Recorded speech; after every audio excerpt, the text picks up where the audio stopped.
Tackling your business's finance to-dos can be daunting enough without being slowed down by QuickBooks. More like slow books. NetSuite by Oracle is the #1 financial system, no matter how big your business grows. With visibility and control of your financials, inventory, HR, e-commerce, and more, NetSuite is everything you need to grow, all in one place. Special financing is back. NetSuite is offering a one-of-a-kind financing program only for those ready to switch today. Head to netsuite.com/C-Suite right now. That's netsuite.com/C-Suite.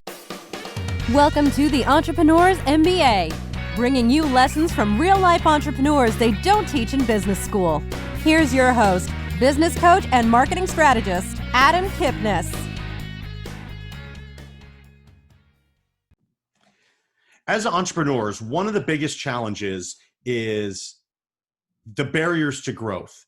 How do we grow? How can we do it ourselves? And in that, partners become very important. Who do we hire? Who do we look for? Who do we partner with? What companies do we go for?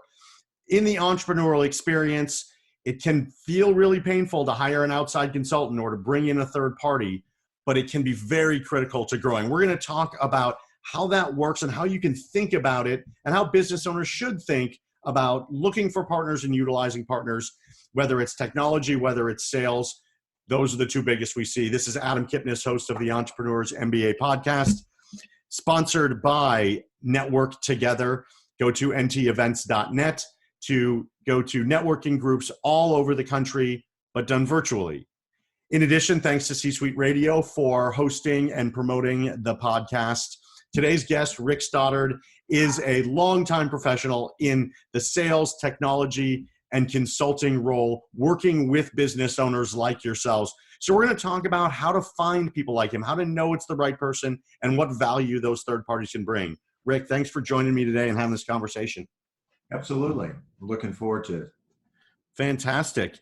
In your experience, you started with an accounting degree. We're not going to talk about accounting, but that's where you came from. But you went right into business and sales pretty much immediately. Tell us about how did you get into sales and how did you grow in that portion of your career onto starting your own companies and other? Yeah. Well, yeah. So my degree is in accounting. However, it was always a desire of mine to be more educated in the sales arena. My father was a professional salesperson. I observed him and we talked a lot about, his career and how I may be able to grow my own competence in that area. So I interviewed with Xerox right out of college, and I had the opportunity to go work with them. And I had the privilege of experiencing some world-class training, and that was a great foundation that really launched my career in sales. But it was also from there, I got involved in several endeavors, and one in several that I started. I happened to get into technology along the way. So where I am today, I've certainly experienced working in technology world. And I think I've got a fairly interesting perspective on innovation and how to work with a lot of different companies. I bet. And your experience and even bringing the accounting training into it is critical for any entrepreneur that you work with. How does the math work? How do your resources fit from a number standpoint? So even that background, but every entrepreneur that you work with and the companies that you target can I guess be valued from both sides of your experience, the technology side and the sales side. And in your roles as a consultant, as a salesperson, what do your clients look for? Like, if you put yourself in their shoes, what are they looking for where technology is an important factor? Because a lot of business owners miss it because they don't even know what's available because they're so busy doing their jobs. Yeah.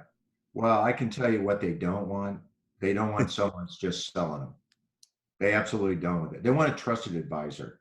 They want someone that that they feel comfortable they're going to have a conversation with, And at the end of that conversation, by the way, there could be a recommendation. Like in my case, I could have a recommendation for the services, the company I represent. But more importantly, if there was someplace else that would be a better fit, then that's going to be my recommendation. So always putting that client, that customer first, and asking a lot of questions and not telling them what I'm going to do for them. Yes. And I love the term trusted advisor, because when we all know when someone comes into our office that their ultimate job is to get us to use their product or service, or at least pitch their product or service, right?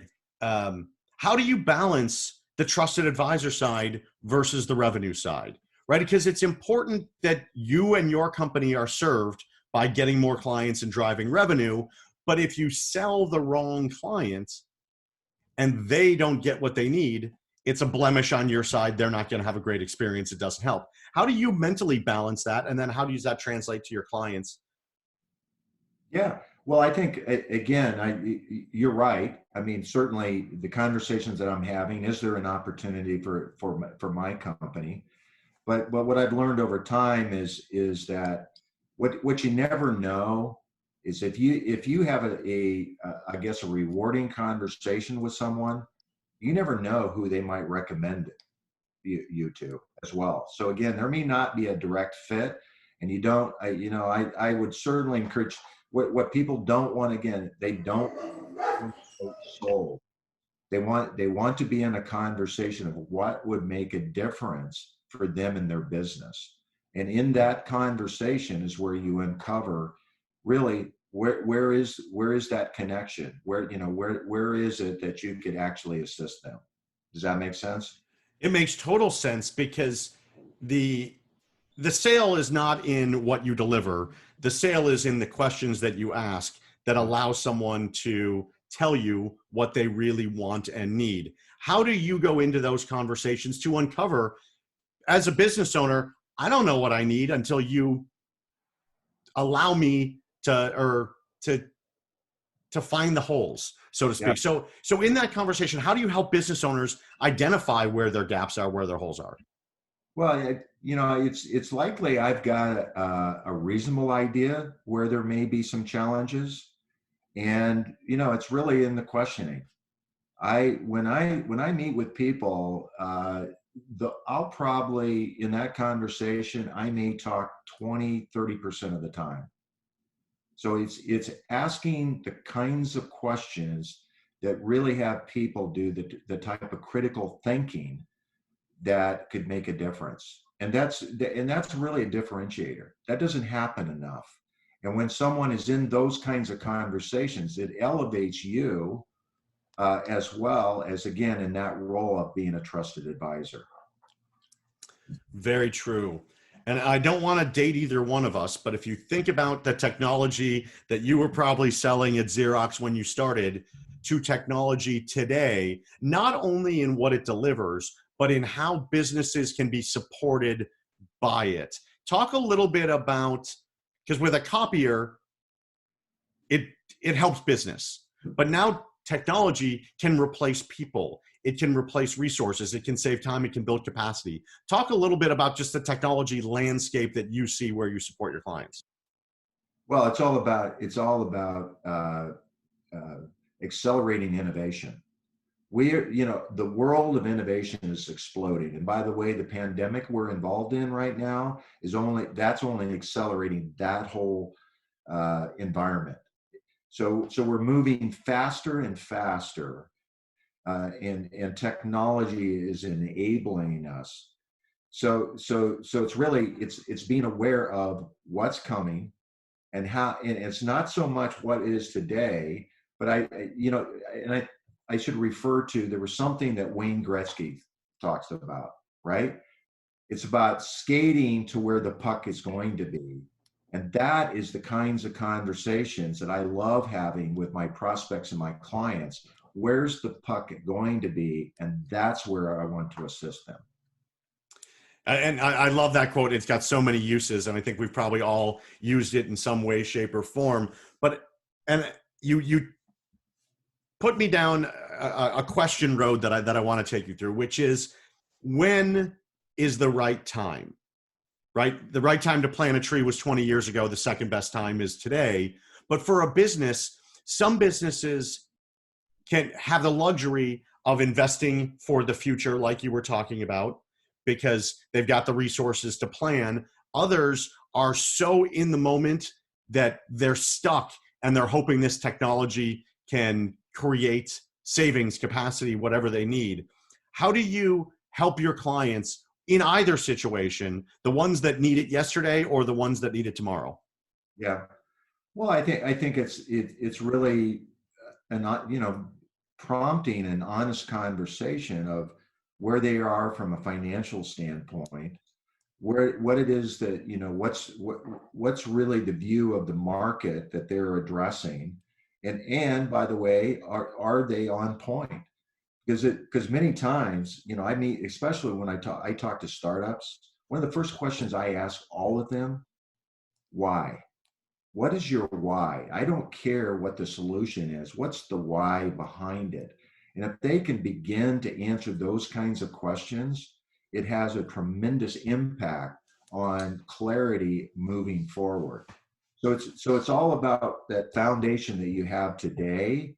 How can you enhance it, or how can you leverage that? Because you've got a great solid foundation, and how do you leverage it when it comes to acceleration? No, it's very important. Very important. For business owners that are listening, for business owners that are going to see us on social media and everywhere else, it's easy to get involved in the day-to-day and move forward. You know that you need to think strategically. You know that you need to probably make investments, but the world can get away from us, right? In pandemic land that we're in right now, the world moved very fast for a lot of businesses. They didn't necessarily have time to seek someone like you out for the advice on what they should do. How can you speak to business owners? What should they be looking for in their own businesses to know, hey, it's time to call Rick. It's time to look for a third party. It's time to get a little bit more advice in the business. They all need it, but they don't always recognize it. How do you help them recognize it? Yeah. Well, I think the struggle is, so it's really, okay, you're asking me, really, there's many different facets of what you're asking, right? But it's, where are they stuck? Okay, if they can first begin to just think about, and that's, the point you bring up is so true. Most entrepreneurs get so in the business that they're not able to really see, raise themselves above mentally and begin to look at the business and how to work on it. So that's really the conversation, is to be able to guide them to begin to look at working on the business and not be so intensely focused on being in the business. We all get stuck with the actions, the tactics, and those are all important, but you got to have clarity of mind to really execute on a very high level. So those are the kinds of things. Again, it's just the conversation that will prompt some of that kind of thinking. And what's always interesting is what pops out. And many times I have a pretty good idea, but if that innovator or that entrepreneur can speak it himself and he sees something maybe he didn't see before, that's really powerful. Yeah, and that's where someone like you can make that happen, right? We can all have conversations with ourselves, but if we bring one other person into it, it changes it overnight. In your career, I think all salespeople are entrepreneurs, whether they think of themselves or not. They have to go and create every minute of every day by getting new leads, getting new contacts, and then bringing the business home. But you've been in sales roles, you've started your own companies, you've sold for other companies. So you've sat in every seat that every entrepreneur has to be in. How does that background help you in your conversations and the advice you provide to your clients and prospects? Well, I think it gives, I've worked with Fortune 500s to clear down to startups. So there's again, there's different types of thinking, all according to the size and environment of the company. So I think it allows me to be able to work with funded startups, early stage, Series A, all the way up to enterprise companies. And be in a kinds of conversation, again, that's engaging and not quote unquote selling something. And by the way, I don't care who you are, we're all selling. Yes. Agreed. And some people, they resist that whole, using that word, that's fine. But the fact is, if you want to accomplish anything in life, there is an element of salesmanship that's involved. And to those people who don't want to admit that necessarily, right? Some people say, well, I don't sell. We all sell and we all advise. Where do you see the two intersecting for your clients when you support them? The advice versus the sale. Yeah. Well, I think it's an easy transition. And I'll tell you honestly, what usually happens, they tell me. It's not that I have to close them. The conversation is just a natural progression that the light bulb goes off, and they're the one that says, we need to get started on this. So it's, that's what's interesting about these kinds of conversations. It's fascinating when you have a conversation with someone and they inherently know that you're in the room for a reason. You're the right person at the right time for the right reason for their business. When a company takes on new technology, I want to talk a little bit about the technology experience in general. Taking on new technology can be very disruptive. The excitement of the sale for them, buying something that they know is going to be supportive, is great. But now comes the hard work of the implementation and getting it right. Talk a little bit about how businesses can position themselves properly to implement new technology so it's successful and where you support them. Yeah, well, there's many facets to that as well, but it's certainly, where are they as a company of having a core team in place that, if we're talking about technology, do they have people that understand technology? Do they understand the software arena? Having that type of expertise, it really, for the company I currently work with on Cora, if you don't have a core tech team in place, it probably is not going to be, we're not going to engage in a relationship today. Now, at some point in time later, possibly.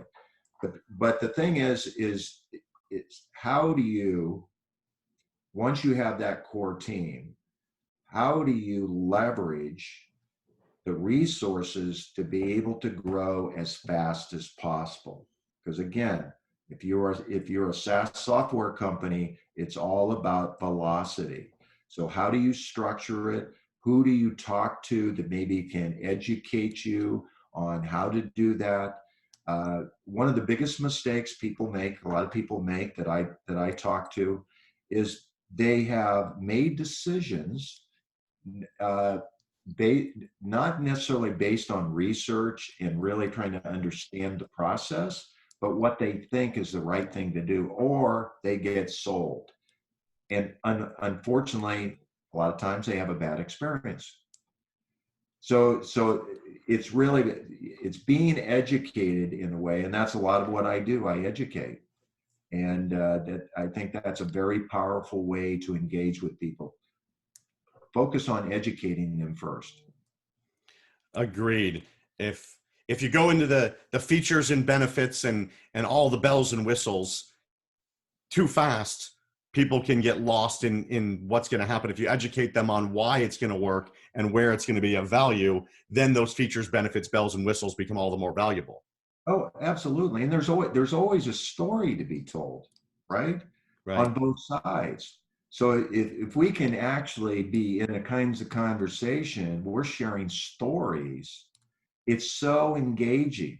And people, I mean, I can actually visually see, if I could see barriers, I could see them actually disappearing because people are opening themselves up because they're so engaged. That's awesome. That's awesome. As we wrap up, just I think one or two final questions. One is, in the sales process, it's important to have the right decision makers at the right time. The person writing the check may not be the person who needs to know what's going on.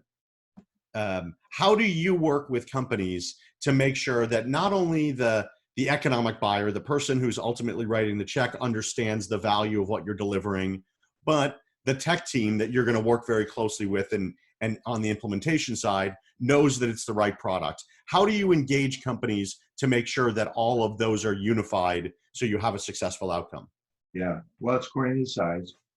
I mean, obviously, the bigger the organization, the more complex. Yep. And you got to map the organization. You got to really understand, who has who's going to participate in the decision-making process, who is the ultimate decision maker. Those are things you need to know prior to actually going in and talking to C-level executives. You got to have a pretty good idea of what the landscape is, and if you do, it's just going to make those conversations go that much better, and you're not going to waste as much time. Yes, and you're going to look like you did some research. You're smart and you're educated on their business, not just yours. You will actually look like a professional. That's a good thing. And last thing for me, when you're looking right now and you're saying, all right, for Rick, here's my ideal client, who are you looking for right now, and who's the right person for you to initiate a conversation with? Yeah. So from a company standpoint, one of the focuses for me and for our company is SaaS software companies. Okay. This could be a funded startup, at least a Series A. It could be, we have companies that are at enterprise level in this space. But it's a company that's maybe 50 people up to 500. They have a product, they're off to the races, and innovation acceleration is something they're challenged with. And that's where we can actually play with them and access global talent to facilitate that. Awesome. Well, I appreciate the time and just your vast experience and what you've done in your career and how you provide advice on the sales and technology side, which are so critical to businesses. I really appreciate you taking the time to explain it, Rick. Absolutely. Thank you, Adam. You're very welcome. And thanks everyone for listening to today's episode of the Entrepreneurs MBA. You've been listening to the Entrepreneurs MBA. Download Adam's free book, How to Make More Money in Your Business, at www.freebookfromadam.com. This podcast is a part of the C-Suite Radio Network. For more top business podcasts, visit c-suiteradio.com.